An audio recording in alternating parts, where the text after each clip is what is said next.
Greetings and salutations to all you folks out there. The first couple of minutes of this game are going to be very familiar to me because I started recording without turning my microphone on. So let me take a second shot at this. Today we're going to be looking at a ladder match between Chosen and Mountain. Let me slow down a little bit and untangle my tongue. Looks like it's going to be one of those days. This is Aeon versus UEF, red versus blue, as is the traditional thing on ladder. And honestly, these are the two most closely ranked players that I have ever seen. We've got 1685 versus 1682. It does not get any closer than that as far as an evenly matched game. So Twin Rivers has been played enough that I think everybody's relatively familiar with it. You've got the wrecks in the middle. You've got a few boulders scattered around the outside edge. You've got all of the little 10 and 5 value rocks around each of the gray protrusions, boulders, gigantic rocks defacing the map, whatever you want to call them. Actually, they're probably closer to mountains by subcom scale.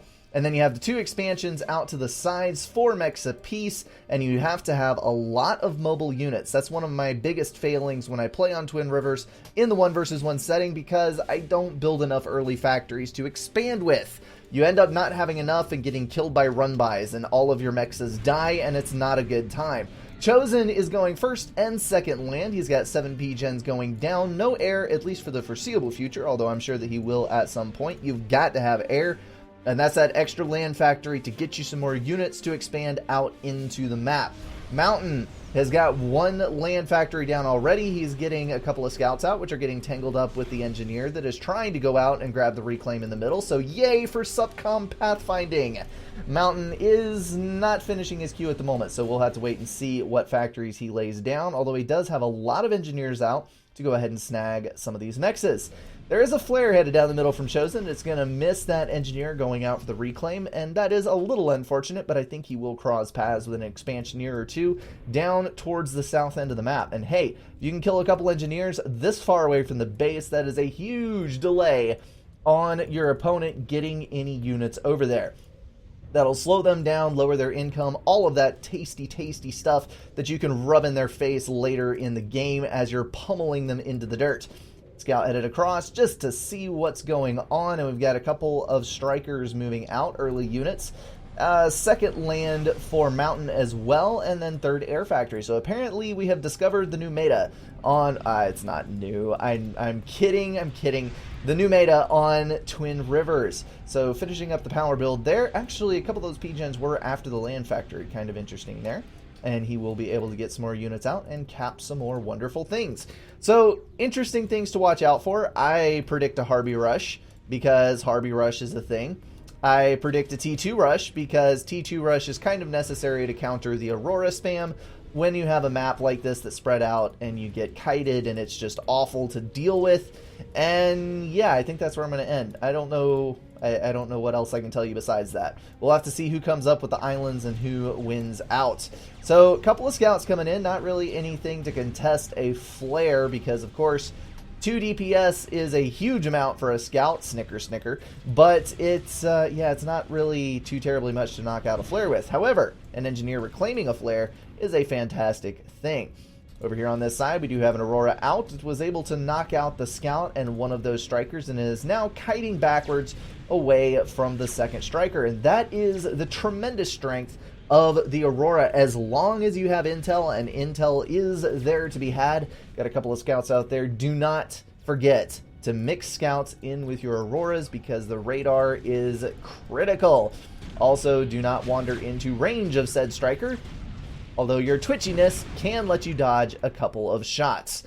Nice little mutual KO over there, and I would rank that as a win for Chosen because he denied an attempt to deny an expansion. So even though he lost his unit, he is going to get his other stuff down, and that is a good thing. A couple of scouts moving up. We now have air units out on the map. Looks like Mountain is the first one to get a couple of interceptors out and some other things. Chosen has opted to build a stationary anti-air turret there.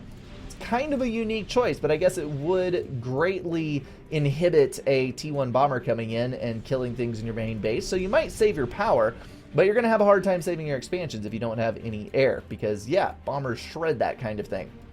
Grabbing the Hydro, got 3 more air factories planned in the back, so somewhat of a strong air presence planned anyway. We've got 3 land factories total, more power generators going down, things being built in the back, no future air plans there. And we do have an Aurora hiding in the rear portion of that expansion. That is going to be a sneaky little bastard that knocks out an expansioneer that would dare to go that way. 2 strikers and 2 scouts, kind of an odd combination of units, but there is a T1 point defense going down, and I will say T1 point defense is worth its weight in gold versus an Aeon opponent, because they will wipe out huge numbers of T1 tanks, forces your opponent to mix T1 artillery into their forces, although honestly T1 artillery should be there anyway, so it's not any great thing, and it will protect your expansions fairly well. Alright, strikers moving up for one of those dreaded run-bys that I was discussing earlier, and here we have 4 Auroras versus a much larger number of strikers. That is a total of 5-9, so we're going to have to see how 4 Auroras do versus 9 strikers, although there are some more units peeling off in that direction, and there's plenty of radar scattered around, so these guys will be able to exercise their strengths. 1 versus 2, I don't think that's going to work out for you there, buddy, little interceptor fella. And on the south side, Chosen is working on a run-by of his own. This is actually a very handy wall section right here. It does help kind of choke off units, force them further over to the left and closer to your build power. So that is a phenomenal thing. And hey, look! There's T2 at 6 minutes into the game. We've got a T2 engineer out already, and that is the first striker rolling off the line. So that is going to help gain Mountain some advantage on this. Oh, T1 bomber was not as helpful as it could have been, but it did lay a little damage on a couple of the units over there, and that run-by is going to be successfully squashed. Now, a couple of mechs went down, but the factory did not, so there's immediately going to be another engineer on the scene, which can reclaim everything and rebuild, so that's not any great loss to Chosen, and I think that worked out about as well as it could have. Aurora's down on the south side, cleaning up some of those mechs as well. That is going to put Chosen, actually not ahead on Eco, because T2 mass extractors. There are 2 of them in the base already, and almost a 3rd one. As far as the expansions go, that is the cleanup of the last of that little assault force. Looks like Chosen is dropping engineers on the left side, and he already has engineers on the right side. So he's going to get a radar down, factory built, he'll be able to claim that fairly easily, and then he's got multiple engineers on this side. So he's going to have a fairly strong presence in both expansions. That is going to end up being very bad for Mountain if he doesn't rectify the situation, because that's going to give an 8 mechs bonus, 16 mass per tick at the T1 stage, and what is that, 48 at the T2 stage? I think my math is right there. Somebody is going to correct me in the comments because I had a total mental derp, and I'm prepared for that. Chosen running over to this side. He might score a tank kill, but more importantly, he will get that little bit of reclaim there. And I am about to go check the reclaim ticker to see who is ahead. Oh, that's nasty. That's nasty. All 3 engineers in one pass for that bomber. That is a bomber. Wow. Whoops. Sorry, folks. That is a bomber that is definitely deserving of a medal. See, I play in windowed mode, and I accidentally reached my mouse way too far up, and I grabbed the bar at the top and moved the son of a gun. Such a break in the illusion of the reality that is Subcom. We've got a factory going down on the south tip for Mountain that is going to be able to expand into that area, so it'll be 1 expansion per player. That is rather a nice matchup. Got some T1 bombers stored though, so that actually could turn the tide over there. And about 50-50 map control for these guys. I think as far as mass extractor fill goes, blue is missing several, so that is not the greatest thing on earth, but he does have a nice clump of pillars, and that is going to be able to deal with these T1 units very easily. Interesting point of fact, this is the fastest T2 tank. Well, T2 mainline tank. Obviously, the assault tanks, amphibious tanks are faster, but pillars are very good at overtaking units. Those 4 bombers coming in, dealing damage to the factory. Obviously, if you have a continuous stream of bombers dealing damage to the factory, it also kills the unit inside, locking the factory. And this is an interesting move. We've got 2 T2 pillars. Those are going to be able to wipe out really most of the stuff on this island. They're going to be able... What is going on with my controls today? They're going to be able to hit this if they move before that point defense is done, although there are a couple of point defense moving or getting laid down there. And Bomber's cleaning up that unit. We do have a land factory down, so I think Chosen's going to score the North Island. He was definitely working on it earlier, but now it is kind of a sure thing.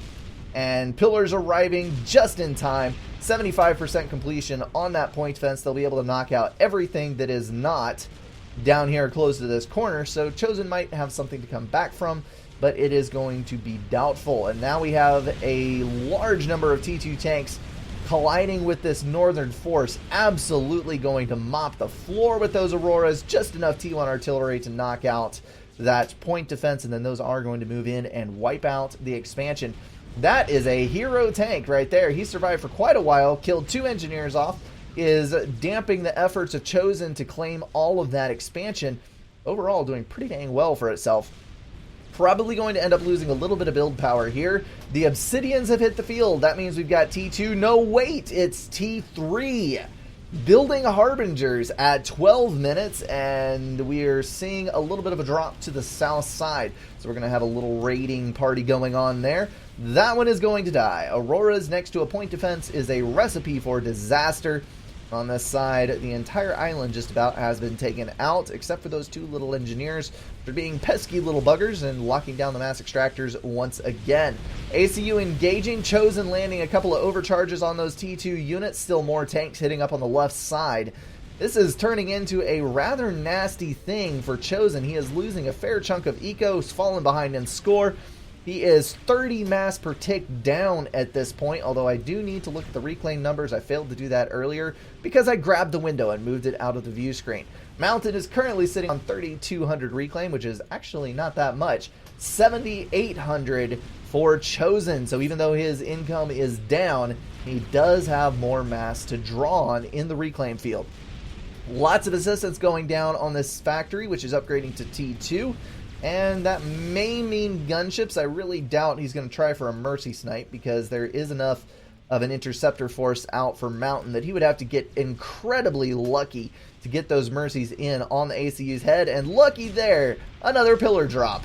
It's deja vu all over again. The northern expansion going down. Those 2 pillars on the south side still patrolling around.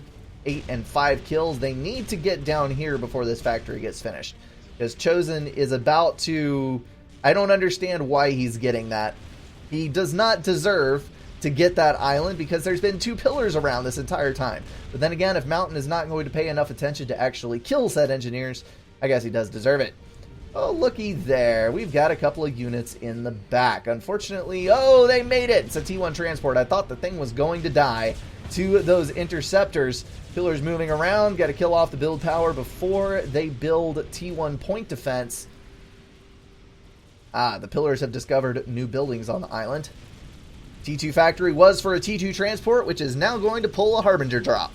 This is pretty much a prime example of exactly what Aeon players do in a 1 versus 1. You have to go T3 as early as possible, get Harbingers out as early as possible, and abuse them as hard as possible to win yourself an advantage before the late T3 stage, especially against a UEF opponent. Because once the Percivals start rolling, Harbingers have a very, very hard time keeping up. T2 engineers out there doing I know not what. Another transport laying idle there. Gonna have to keep an eye on this. Oh, T1 bombers coming in. Hit the build power. That is what that AoE is for. 3 engineer kills there, nosediving into a P-gen. It would have been nice to see a couple more kills than that, but hey, any reduction in build power is a good thing. Pillars moving in on the expansion once again. This just keeps happening over and over again. It's almost like some of my ladder games where I'm like, I just finished killing this run by. Why are all my mexes dying again? Harbingers dropping into battle here. There's 2 pillars nearby, shields coming up, and of course killing that thing from range, because Harbingers actually do have a pretty decent amount of range, and those are pretty much going to reign supreme over the entire rear portion of Mountain's base. He does have a T3 factory up, and he does almost have a Percival, but that Percival is not going to be able to make it all the way over to that expansion in time to do anything good, because Harbingers are vastly superior in speed to the UAF T3 mainline unit. T1 Bomber trying to lay in a little damage there, succeeding slightly, but hey, pillars have got a little HP to throw away. So, denial on the north side is a good thing, but it'd be nice to see some mexes capped over there. However, I think we can forgive Mountain because he has a little bit bigger fish to fry. He's got a Harbinger with the shield down, just about to knock that son of a gun out. And he's got 2 gunships on the job, but there are a couple of Swiftwinds moving in for Chosen. Chosen taking the tech superiority, but he does not have the number superiority quite yet. Even though Swiftwinds are beastly units by themselves, when you have that much of a disadvantage in numbers, the Interceptors are still going to kill all of your stuff. T1 Bombers just kind of laying around, being lackadaisical about the battlefield. Why? You should be throwing them away at something. They're good for things and stuff. A little bit of HP shred there on those pillars.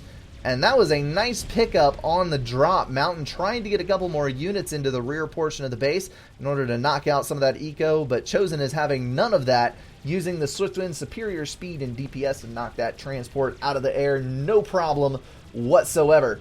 We've got 5 Harbingers out, actually 6, but one of them is sitting in the base. On the right side of the field here, not a huge amount of T3 production as of yet, but hopefully he can rectify that. Got a T3 PGen going down, and just the one factory with a handful of engineers assisting.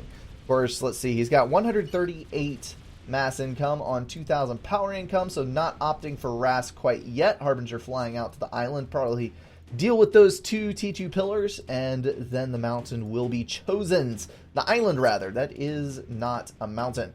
What the hell did I do wrong? Done. What is that? T2. You have a very odd naming convention, good sir. I do not understand. Lots of scouts headed out. Those are going to tag those 2 pillars quite nicely. Harbinger taking a total of 2 shots to the face, easily brushing it off with its shield. And it is going to carry on about its business. To add insult to injury, it can actually reclaim the fallen tanks and put that mass right back into Chosen's coffer. Speaking of mass into people's treasure troves, there is 16,500 in Chosen's corner and 5,000 in Mountains. So that is a huge advantage, and that's not good. Another bombing like that, and it looks like 5 of those T2 engineers will go down. That is a pretty large amount of build power. Definitely not something you want to lose. You've got 3 T3 factories with a fair bit of assistance on them, pumping out nothing but Percivals for Mountain. And this is exactly what you don't want to see when you're versus a UEF opponent, because that means you have a very, very short amount of time before you have Percivals marching into your base. Not a good thing to be dealing with. Mountain climbing back on top of the scoreboard. Got 97 per tick for Chosen, and that has got to be a reclaim number. And then again, it might not. Let me go back and check. About 100 mass income, plus a fair bit of reclaim coming in. Always skews those numbers out. Percival dropping the shield on that Obsidian in 1 hit. 2 shots, 8 seconds, or about 4.5 seconds, depending on how you time your shots. And an Obsidian goes down. Percivals are just amazing at dropping the damage potential of a clump of incoming units. Absolutely shredding that force that was coming in. Harbingers in the back are having much more luck. Chosen is definitely doubling down on his drops. He had some on this side, dropping some Obsidians anyway. ACU is in range. Please overcharge. Yes, you do.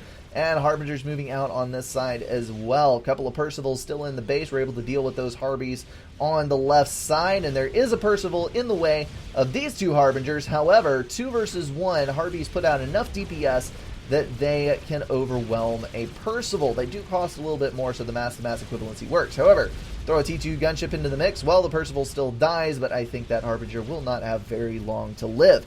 Harbies picking up more T2 mexes, Mountain down to 95 income and still dropping, but he will have some nice handy-dandy Harbinger wrecks to pick up. Chosen definitely getting on top of the eco game. He's got both islands under his control now. He's got a lot more mechs with a fair bit more tech, and he is starting to build a quantum gateway. What the crap? Why are you building SACUs? Actually, those could work very well.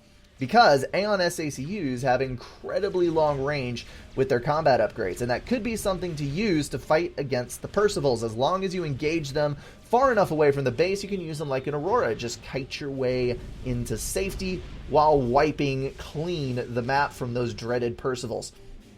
T1 Bomber is actually racking up some awesome DPS numbers here. It's only got 2 kills. Well, never mind. All those units stopped and it dropped bombs way in front. I was about to compliment him and he just face planted. Why you do this to yourself? Be nice to see some T3 air from one of these guys. We're at 23 minutes. Chosen is at 7.7k power income, which probably means, yes, one resource allocation is already on its back, and the other is coming up very shortly for that ACU. We'll be seeing a much higher power income still, and building a T3 power generator on top of it. He's already overflowing 4,000 power. Why? Why are you doing this thing? I do not understand. That is a very large group of units, and I would be terrified if I were Chosen. He is in the middle of an upgrade. He is standing in the base that they are all headed for, and that is more Percivals than I would care to deal with. Mountain has got a total of 16 on the left-hand side. Pillars moving northward. This is very, very bad for Chosen. I don't think he has enough of anything to stop that. I think Mountain might just have a handle on this, but that's interesting. Okay, so the ACU is done. All these units are clumping back up. Looks like we are going to have a Harvey drop in the back. And if you guys would have just walked forward more quickly, you would have been on top of that ACU very, very quickly. Not sure why there was a pullback from Mountain. There is a Demolisher in the rear here. 2 Harbingers knocking out all the Seco that just got rebuilt. I just built it. And it's gone again. Percival is in the way. There's actually 3 Percys on this side, but with all of Mountain's units on the north, he's going to lose this right. Oh no. His ACU is on this side. How many Harbingers? How many Harbingers? Show me your secrets. 5 Harbingers and a fairly substantial amount of Obsidians. Now, a couple of strategic overcharges hiding in the shield. I think Mountain can handle this, and the Percivals are just going to wreck crap up in the north. Oh, Mountain's under fire. Harbingers are focus firing him. He does not have the gun upgrade. No. He has resource allocation. If you had the gun upgrade, you'd be able... You need to walk in and overcharge the Harbingers. Don't run. Overcharge it and vet. Overcharge it and vet. How close are we? No!